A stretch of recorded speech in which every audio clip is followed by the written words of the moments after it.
Okay, so we are on lesson 200. There is no peace except the peace of God. And if you like these lessons, go ahead and give us a like and then subscribe and then share it with your friends. Thank you for taking the journey with me. This is a really great lesson. There is no peace except the peace of God.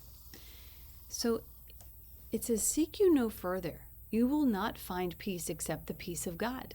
Accept this fact and save yourself the agony of yet another bitter disappointment, bleak despair, and a sense of icy hopelessness and doubt. Seek you no further. There's nothing else for you to find except the peace of God unless you seek for misery and pain. So all there is God's love and peace. All there is peace. That's why the goal is peace. We can get to peace. But if we want an alternative, it's going to bring us to hell. Like if there's something else that we put after the word want, then it's going to create an alternative altar, and it's going to bring us to a place of, we're going to stay asleep, basically. Number 2 says that this is the final point to which each one must come at last, to lay aside all hope of finding happiness where there is none, of being saved by what can only hurt, of making peace of chaos, joy of pain, heaven out of hell. Attempt no more to win through losing, nor to die to live. You cannot but be asking for defeat. It's basically saying, like, in the dream, it's like the sands of time. Like, everything is shifting and, coming and going and coming and going, and there's nothing really sure here. So, you could say, like, this too shall pass, this too shall pass. Don't get hung up and strung out here. Don't make a special meaning of anything. Just in this dream, just see if you can be at peace and be the witness to everything. If you decide to be at peace and just be the witness to everything without giving it special meaning, you will retain your peace of mind. You will have so much power because you'll be awake in this moment. Number 3 says, yet you can ask as easily for love, for happiness, for eternal life and peace that has no ending. Ask for this and you can only win.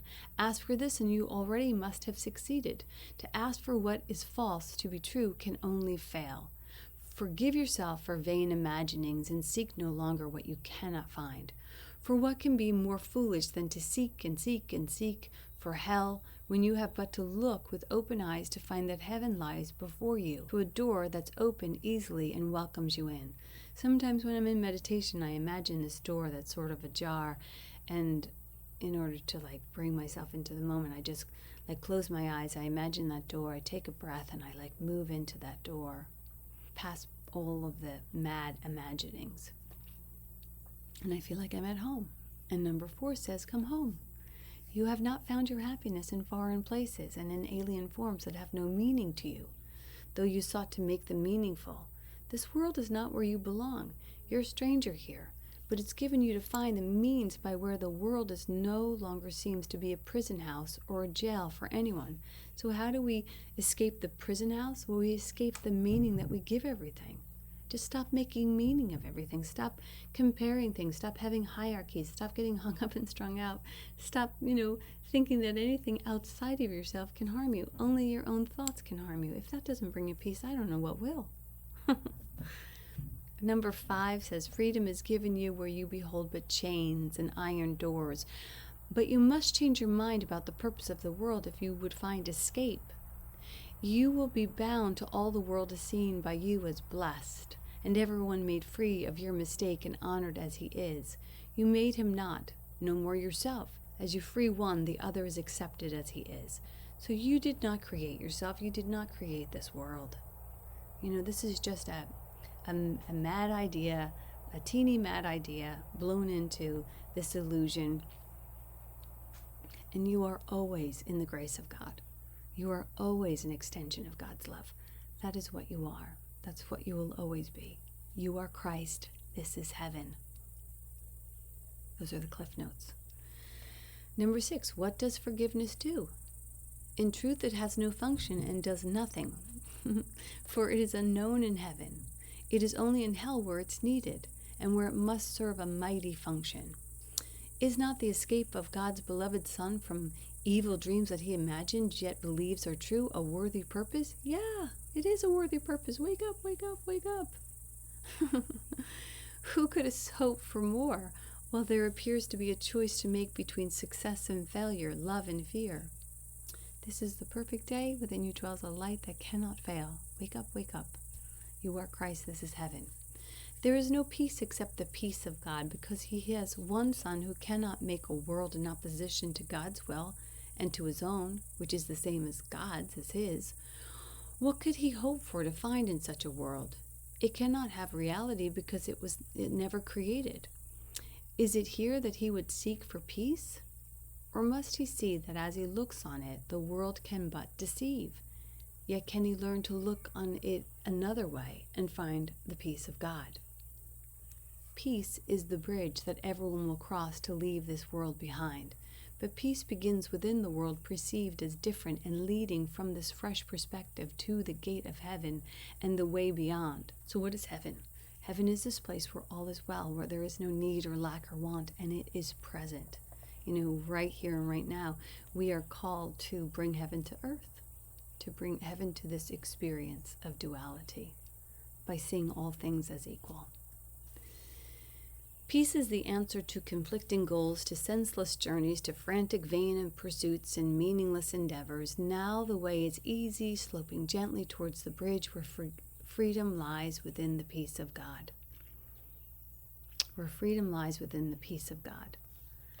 Let us not lose our way again today. We go to heaven, and the path is straight. Only if we attempt to wander can there be delay and needless wasted time in thorny byways. God alone is sure, and he will guide our footsteps. So we ask, where would you have me go? What would you have me do? What would you have me say? To whom? Just be humble, just be guidable, and we'll walk our way out of this hell. God alone is sure, and he will guide our footsteps. He will not desert his Son in need, nor let him stray forever from his home. The Father calls, the Son will hear, and that is all there is to what appears to be a world apart from God, where bodies have reality. Now is there silence? Seek no further. You have come to where the road is carpeted with leaves of false desires fallen from trees of hopelessness you sought before. Now are they underfoot, and you look up and on towards heaven, and the body's eyes but serve an instant longer now. Peace is already recognized at last, and you can feel its soft embrace surrounding your heart and mind with comfort and with love. Today we seek no idols. Idol is anything that we give meaning to, that we get hung up on strife. Any place where I wish this was different. Anywhere where the teeny idea, which we forgot to laugh, where we made meaning out of something. So today we're letting all that go. Today we seek no idols. Peace cannot be found in them. The peace of God is ours, and only this will we accept and want. Peace be to us today. For we have found a simple, happy way to leave the world of ambiguity. I love this word because I can never say it. Ambiguity. I had to slow down for that one. Ambiguity. Thank you. I did it. And to replace our shifting goals and solitary dreams with single purpose and companionship. For peace is union, if it be of God. So it brings everyone together as your son, as your friend, as you walk each other home. We seek no further, we're close to home, and draw still nearer every time we say, there's no peace except the peace of God, and I am glad and thankful it is so. It's a great lesson. It's a good lesson. It's even better if we actually practice. This would be a really good one to just set a little 5-minute meditation.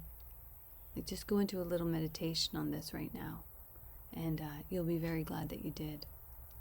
I will end with that.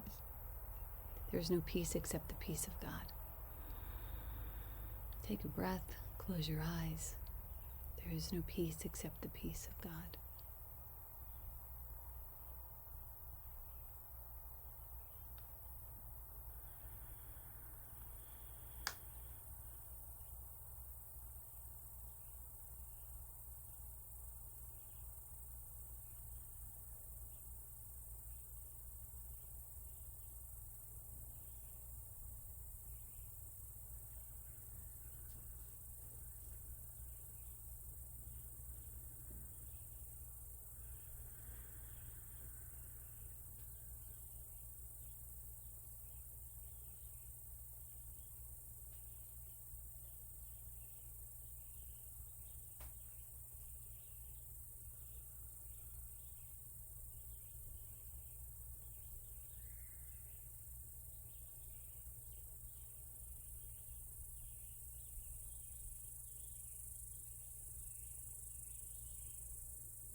is no peace except the peace of God, and I am glad and thankful it is so.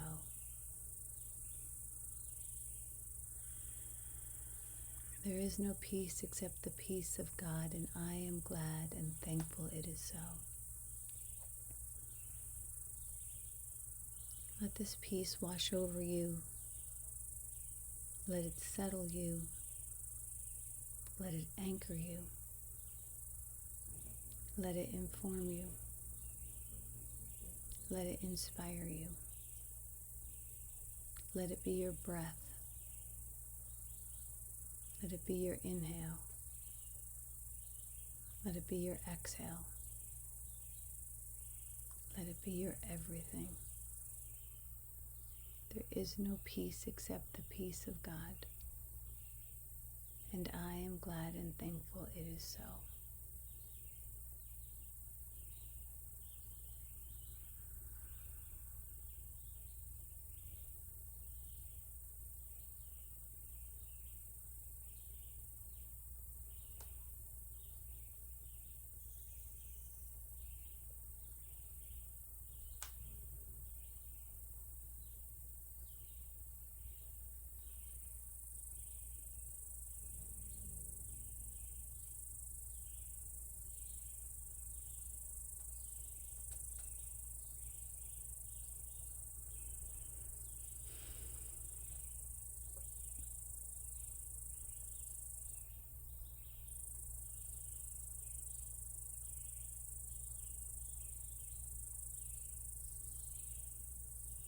Tomorrow we move into a review, and then we review the last 20 lessons. Really enjoy this lesson today. There is no peace except the peace of God.